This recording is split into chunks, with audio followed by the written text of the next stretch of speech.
Poverty in Pakistan, looking to the past and planning for the future. Pakistan is a proud nation. Since August of 1947, it's divided into districts that vary widely in language and culture, climate and resources, population and employment opportunity. Poverty in Pakistan exists and has been exacerbated for decades by division. Looking at past problems might help find future solutions. Pakistani population is up 40 million in the past decade. 60% of Pakistanis struggle to find food to eat. Commentator Yusra Farooq said, "Not so very long ago, a Pakistani could proudly say, while drawing a comparison with India, where millions slept hungry at night, that no one in his country went to bed with an empty stomach. No more, alas. There are more mouths to feed than there are hands to earn. A poor man's income is limited. He cannot afford to maintain a large family. He works hard, he falls ill and dies. Then his wife steps in and works. This cycle of poverty goes on. Poverty is uneven. Urban poverty is 9%. Compared to 55% rurally. When programs fail, government planners try over. Those living it don't see outsiders as able to understand what poverty is like. To the poor, the rich look corrupt. Pakistan has huge revenues, but until recently, a pitiful reputation for poverty assistance. Taxes are high for the poor, yet the wealthy escape them. Major flooding and earthquakes kill, orphan, disable, and displace thousands. Aside from the horrific human toll, crops are killed, making food scarce.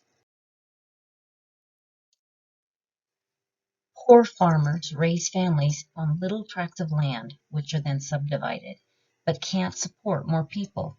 Without income and training, these families can't thrive. They lack knowledge of modern farming methods, acceptance, or understanding of how they benefit if they receive an industry living wage. They lack education to operate computerized machinery. Feudal landowners keep tenant farmers small, and their tenants are unable to increase revenues. Lack of education and low literacy rates don't encourage insight into modern income sources. Poverty is the reason for a high child labor rate. Get this statistic: out of 40 million Pakistani children, 3.8 million work to support their families. Child labor laws have been passed but are widely ignored. A sturdier infrastructure alleviates unemployment. These issues influence people's perceptions of well-being despite an ongoing decline in extreme poverty. What are the solutions?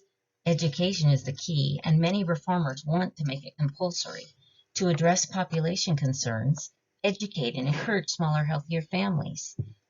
Create and enforce equity in taxing. Create industry and build an infrastructure. Industry train small farmers and provide living wage and decent housing. Stability in trade. Use larger revenues to increase manufacturing and exportation, decrease importation of goods. Each of these challenges has led to increased terrorism in Pakistan. Poverty is the parent of revolution and crime. It's not natural. It takes effort to create, every bit as much as prosperity. If poverty is created by carelessness, intentional greed, or disaster, then it can be lowered and eliminated. Quality education is the best tool. Education grants knowledge and creates choice. Raising the standard of living for all, especially the deprived, is a benchmark for growth.